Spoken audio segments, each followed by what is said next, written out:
Goa, it's not just about parties, it's also about spice gardens. So guys, now we are here at Sahakari Spice Farm, which is in Ponda, Goa, and it is neither north or south, it's like in somewhere in the middle of it.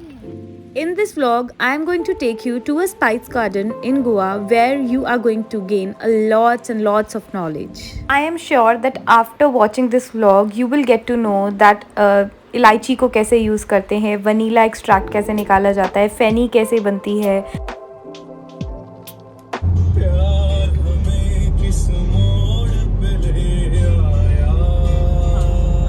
Finally, we have reached the destination, and the ticket is for 400 rupees, and there you get to eat the buffet as well as enjoy the surroundings for 30 minutes. So it's a 30-minute walk. So let's go. So here are my friends saying a small hello to you guys. So guys, can you see it's such a pretty place? It's so beautiful. Like, I did not imagine it to be like that. So before we start the tour of the spice garden, let me just have some meals, and here are the Goan dishes that they serve. So you just can have a look. So this is fish, and adjacent to this is chicken as well, and other dishes were vegetarian. So this is vegetarian, and this is chicken and fish, and this is something I think it's khatta, and it's a replacement to I guess it's a replacement to achar. So you can have it with this meat. Then they serve you this lemongrass tea, which is good for migraine, cold, cough, and bada kuch travel, also for travel sickness.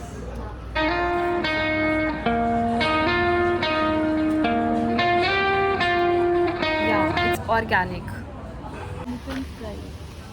So earlier there used to be elephants here, but now they are not. So I found these plants here really in Goa, and I don't know their name. If you know, please tell me in the comment section.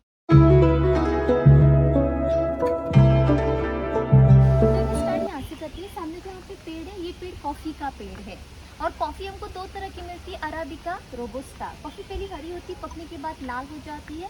लाल होने के बाद coffee को तोड़ के छिलका निकाल के beans को सुखाया जाता है और सुखाने के बाद उसको रोस्ट करते हैं। तो रोस्ट होने के बाद कॉफ़ी का स्मेल आता है, उससे पहले कॉफ़ी का स्मेल नहीं आता है। सबसे स्ट्रॉन्ग कॉफ़ी होती है अराबिका कॉफ़ी, क्योंकि अराबिका कॉफ़ी में नेचुरल कैफीन रहता है। रोबुस्टा कॉफ़ी अरोमा के लिए यूज़ करती है। और हमको एक पेड़ पे दो तरह के बेरीज मिलते हैं, इसको मेल बेरीज और फीमेल बेरीज कहा जाता है। मेल बेरीज के अंदर दो सीड्स आते हैं, फीमेल बेरीज के अंदर एक सीड आता है। जो नो बेरीज वाला जो मेल होता है ज़्यादा कॉफ़ी बनाने के लिए यूज़ करते हैं, जो फीमेल एक सीड होता है उसको सेपलिंग के लिए रखते हैं, कि न्यू प्लांट ग्रो करने के लिए रखते हैं। आप फीमेल से भी कॉफ़ी बना सकते हैं, पर हार्वेस्ट करते हैं मेल और फीमेल सेपरेटली हार्वेस्ट किया जाता है। इलायची का पौधा है ये, कार्डेमम, दुनिया का तीसरा महंगा मसाला है ये, क्योंकि छोटे से बूझ से आपको सिर्फ 20-30 ग्राम इलायची मिल जाती है। उसके ऊपर इलायची ग्रो नहीं होती है और इलायची पेड़ के ऊपर नहीं आती, नीचे शूट्स में आती है।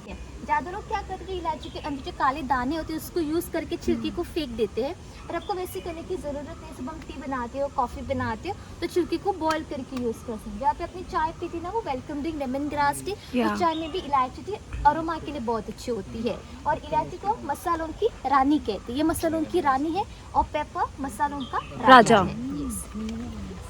पेड़ है, ये पेड़ लौंग का पेड़ है। दुनिया का ये चौथा महंगा मसाला है लौंग, क्योंकि इस पूरे पेड़ से आपको 100 ग्राम लौंग मिल जाते हैं एक सीजन में, और इसका सीजन से 2 से 3 महीने के लिए होता है, अक्टूबर, नवंबर, दिसंबर। और लौंग जो है at the end of the tip, जब भी पत्ती खत्म हो जाती है, जैसे बंच पहने को गुच्छों में लग जाती है, 4-5-7 लगती है। बाद इसको निकाल के सुखाते, तो सुखाने के बाद लौंग ब्राउन हो जाती, काली नहीं, क्योंकि काला जो लौंग होता है उसमें से तेल निकाला रहता है, ब्राउन लौंग ओरिजिनल होता है। यस, खाना होने के बाद लौंग खाए तो माउथ फ्रेश और डाइजेशन के लिए अच्छा रहता है। आपको कभी दांत वगैरह दर्द करना, लौंग को हल्का सा क्रश करके दांत के ऊपर रखा तो दांत दर्द ठीक हो जाता है। जब ये पेड़ 7 से 8 साल का होता है तो इसे हमको पहला फल मिलता है, टिल 100 ईयर्स तक इसे हमको फल मिलती है। So basically she's giving us a lot of knowledge, and we're just following her, and she's sharing all this, and I hope that you like this vlog now. सुपारी का पाम है, ऊपर 2-3 लगी हुई है, नहीं तो ऑलरेडी हार्वेस्ट के ऊपर तो आपको दिखाई नहीं देगी। सुपारी ऐसी होती है, सूखने के बाद सुपारी ऐसे, पकने के बाद ये ऑरेंज हो जाती है। ऑरेंज होने के इसको निकाल के सुखाते, छिलका निकालते तो अंदर आपको नट मिलता है छोटा सा, वो सुपारी है। घर में पूजा में यूज होती है, उसको लाके पान में डाल के खाते हैं, ये सेम वाली सुपारी है। और सुपारी को इंडिया का लीगल ड्रग माना जाता है। अगर अपनी गीली सुपारी खाई तो इसलिए 30 ml ऑफ विस्की अल्कोहल का नशा देती है, क्योंकि गीली सुपारी के अंदर एक तरह का ड्रग होता है, तो खाने से उससे आपको नशा हो जाता है। पर सूखी सुपारी खाना होने के बाद खाई तो वो डाइजेशन के लिए अच्छी रहती है। सामने इस पाम के ऊपर देखिए, यहाँ पे रिंग से देखो, 1 2 3 रिंग एक साल में आते, बाकी के दूसरे 3 रिंग दूसरा साल। ऐसे करके अपने पूरे रिंग काउंट किए, पाम कितना साल का है रिंग से आपको पता चल जाता है। जब ये पाम 7 साल का होता तो इससे हमको पहला फल मिलता, तो टिल 50 to 55 ईयर्स तक फल मिलते। 55 ईयर्स होने के बाद फल नहीं मिलते, पाम को कट करके स्ट्रिप्स निकालते, स्ट्रिप्स से बैरिकेड्स बनाने के लिए यूज करते हैं।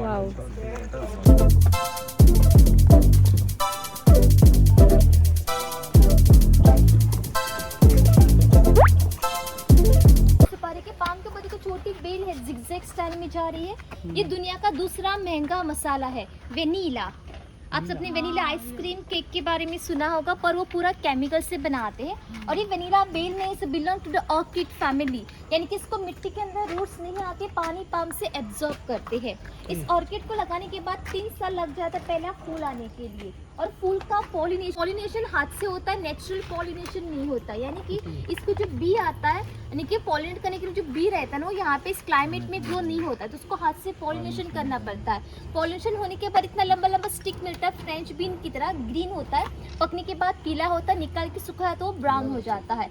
1 किलो वनीला पोट्स को अराउंड 40 to 50,000 रुपीज़ रहता है। और जो उससे हम तेल जो एक्सट्रैक्ट करते हैं उसको प्योर वेनिलियन कहते हैं। 1 लीटर तेल को अराउंड 7 to 8 लाख रुपये। तेल इतना महंगा होता है तो वो केक वगैरह बनाने के नहीं 50% मेडिसिनल फार्मास्यूटिकल में यूज़ करते हैं, 20% फ्रेंच परफ्यूम बनाया जाता है और 30% पेप्सी और कोक यानी कि सॉफ्ट ड्रिंक में यूज़ करते हैं। क्योंकि पेप्सी और कोक में एक तरह का केमिकल होता है, तो केमिकल को स्मेल को हटाने के लिए वो प्योर वेनिलियन यूज़ करते हैं। आप कुछ करो और स्मेल करो। Just told us to smell this. आ रही है हल्की सी लौंग की स्मेल आ रही है, पर लौंग का पेट क्या है ऑलरेडी, पर लौंग की स्मेल आती है पेपरमिंट तो नहीं है? नहीं, लौंग की स्मेल आती है, आपने ठीक जावित्री? बोला। हाँ, जावित्री की भी स्मेल आती है हल्की सी, पर ये जावित्री नहीं। खड़े मसाले, लौंग का फॉर्म दालचीनी की भी स्मेल आती सब है। कुछ सारे बोल सारा बोलो, लौंग दालचीनी ये खड़ा सामने मसाला। इस पेड़ का नाम है ऑल स्पाइस ट्री। देखो यस, इसको all spice, 5 spice, mix okay. Spice और हमारी लैंग्वेज इसको गरम मसाला कहते हैं, और Guys, I इसको was सर्व right. सुगंधी भी कहते हैं। सर्व सुगंधी, क्योंकि जो मैंने आपको पत्ता दिया, इस पत्ते से आपको 5 मसाले की आ रही है। आ रही है, हाँ, मैंने कहा सबसे सिनेमन, लौंग, लौंग, जावित्री, काली मिर्च, इलायची, जायफल, सभी जावित्री वगैरह जावित्री सभी सब स्मेल कुछ आती है। है। नॉर्मल हम घर में मसाले बनाते क्या करते हैं, पूरे मसालों को इकट्ठा करके बाद में उसका मसाला बनाया जाता है, पर यहाँ पे इसे जरूरत नहीं रहती। इस पे से हमको छोटे फल मिलते हैं कॉफी की तरह, लाइक पेपर होता है ना, काली मिर्च वैसे होता है, हल्का सा वो बड़ा होता है, ब्राउन कलर का होता है सूखने के बाद। और आपको ये मार्केट में चाइनीज 5 स्पाइस करके मिलता है, डिब्बी में होता है, इतनी सी, हाँ, इतनी सी डब्बी में होता है, गोल मटोल सा रहता है। और ज्यादा पाउडर फॉर्म में सिर्फ यहाँ पे आपको काउंटर पे मिलता है, पाउडर में भी होता है। हाँ, पाउडर फॉर्म में भी होता है, पर ये ज्यादा तीखा नहीं रहता, अरोमा बहुत अच्छा रहता है। और यहाँ पे लाल कलर की फल लगी है। Any idea what is this? पता है किसी को ये क्या कहाँ है? लगा है? कौन सा? ये पोमेग्रेनेट नहीं, लग रहा है ना ये रेड। ज्यादातर आपको ना महाराष्ट्र में और गोवा में ज्यादा मिलता है। इसे गूंदा। यस, कोकम। कोकम, इसको कोकम बोलते हैं। फल पकने के बाद लाल होते हैं, बीच में अभी 2-3 लाल हो चुके हैं, देखो। लाल होने के बाद ना फल को तोड़ के छिलका जो होता है, छिलके को निकाल के सुखाते हैं, अपने छिलका वो काला हो जाता है। अंदर सीड्स है, सीड्स से हम सिरप निकालते हैं, कोकम सिरप बोलते हैं। हल्का सा खट्टा भी आता है, मीठा भी आता है। खाना खाते अपनी कटोरी में जो लाल कलर का, यस, कोकम जूस खाना होने के बाद पिया तो वो डाइजेशन के लिए अच्छा रहता है। और ज्यादा लोग गोवा में ना इमली को यूज नहीं करते, क्योंकि इमली जल्दी खराब हो जाती है। इसको छिलका होता है, 1 साल 2 साल तक रहता, कुछ नहीं होता, सिर्फ 1 घंटे में उसका यूज करना है। तो जब लास्ट टाइम आई थी, did you gain that much of knowledge? याद था तुझे? नहीं, रिवीजन नहीं करी ना आने से पहले। सो गाइज, इसीलिए even if you come, you have to come back and watch my vlog to keep remembering it. काजू के फल से गोवा का फेमस शराब बनाते हैं, क्या नाम है? हाँ बताइए। फैनी। हाँ, यस, काजू फीनी। और काजू फीनी फल से बनाते, नट से नहीं बनाते। तो फल और नट दोनों को सेपरेट करके नट को सुखा के फैक्ट्री बेच के प्रोसेस करते, क्योंकि जो छिलका होता है, छिलके के अंदर एनाकार्डिक एसिड होता है। इस नट को अपने छिलके के साथ चबाया तो आपकी पूरी स्किन जल जाती है। इस फल को ने कि नट को पहले सुखाने के बाद आपको रोस्ट करना पड़ेगा, तोड़ेंगे तो अंदर आपको काजू का नट मिलेगा। इस फल को आप खा सकते जब वो फ्रेश होता, अभी खा सकते हो, प्रॉब्लम नहीं है। बाद में फल को कलेक्ट करके इस मशीन के अंदर डाल के फल को क्रश करके जूस निकालते हो, जिसको फर्मेंट करते हो। वहाँ पे देख सकते हो जूस बैरल में रखा हुआ है, इसको ऐसे ओपन सनलाइट में रखेंगे 4 दिन के लिए फर्मेंट होने के लिए। फर्मेंट होते वक्त जूस के अंदर शुगर, ईस्ट ऐसा कुछ नहीं डालते, जूस अपने आप फर्मेंट हो जाता है। और फर्मेंट जूस को 2 बार हम डिस्टिल करते हैं। जो फर्स्ट डिस्टिल होती है उसको हुर्रा कहते हैं, हुर्रा नहीं तो जंगल जूस। हुर्रा के अंदर 10 से 12% अल्कोहल रहता है। उसी हुर्रा को सेकेंड डिस्टिल किया जाता है। सेकेंड डिस्टिल फेनी आती है, फेनी में 42.8% अल्कोहल रहता है। थोड़ा पीने लिए अपनी 10 से 20 ml। फेनी सर्दी, खांसी, भूख बढ़ाने के लिए, पेट दर्द के लिए, ब्लड प्यूरिफिकेशन के लिए अच्छी रहती है। पर सिर्फ 10 से 20 ml as a medicine work करती है।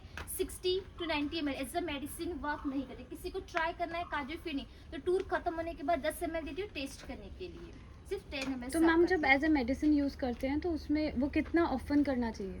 10-20 ml कितनी दिनों बाद? हाँ, हफ्ते में एक बार। चार दिन में एक बार लिया तो प्रॉब्लम नहीं है। ओके, पर 10 हफ्ते में 10 ml। ml। अगर आप 20 ml ले तो हफ्ते में एक बार, 10 ml तो 4 दिन में एक बार लिया तो प्रॉब्लम। क्लीन करके खाओ।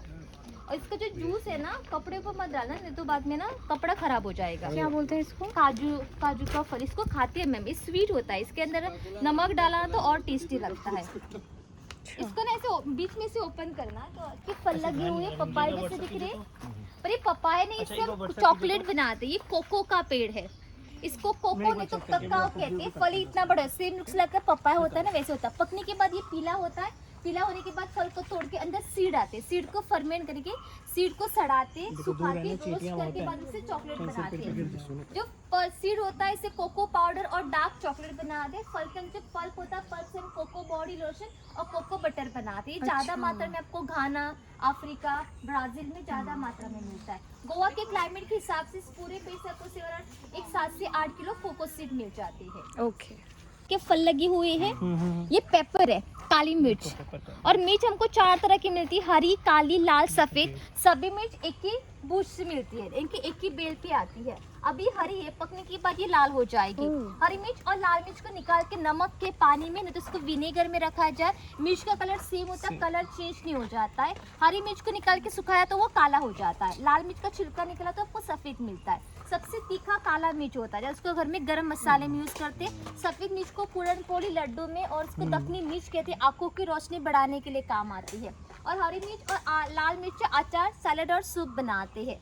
मिर्च को पहले केरला में फाउंड किया था, तो इसको मसालों का राजा और ये ब्लैक गोल्ड यानी कि काला सोना, यस, इस नाम से भी काली मिर्च को जानते हैं। ये है लेमन जैसे दिख रहे हैं, नींबू। हाँ, पर ये लेमन नहीं, इस फल के अंदर हमको 2 तरह के मसाले मिलते हैं, जायफल और जावित्री।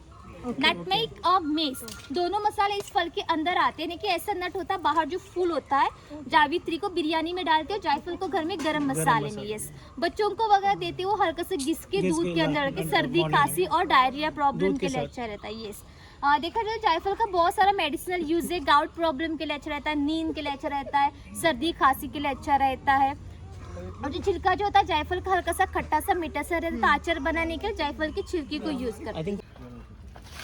वो बनाना का पेड़ है, ये दालचीनी है।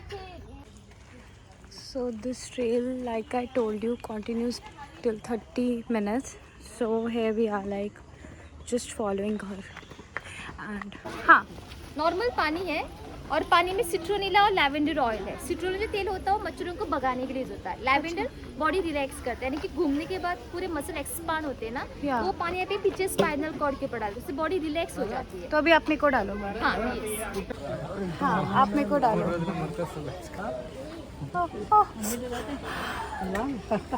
अच्छा, इधर ही डालना होता है? हाँ, स्पाइनल कॉर्ड के ऊपर डालते हैं। अब उसको जब बात करो तभी भी यूज कर सकते हो। बकेट में 2 ड्रॉप सिट्रोनिला, 2 ड्रॉप लैवेंडर के मिक्स It's करके good. बांट लेंगे। It's good. So finally they let you taste this penny and you have to drink it in one shot. Let me see.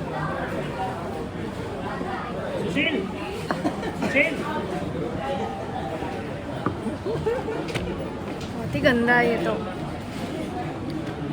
It's so bad. So this is lemongrass and it's very good for health. अलग अलग करना। And this is aloe vera gel. What is this? Kokum juice. So दोस्तों, that was actually a worth, like it was so good to come here. You get to shop also, and it was a very enlightening experience, and I would definitely recommend you coming here. See what all we have in there. Bye. So दोस्तों, I've just got a gajra and Jasmine also got one. Jasmine, where will you wear it? हाथ पे, ठीक है. And I'll be wearing it tomorrow with the dress that I've recently bought. So watch that video as well.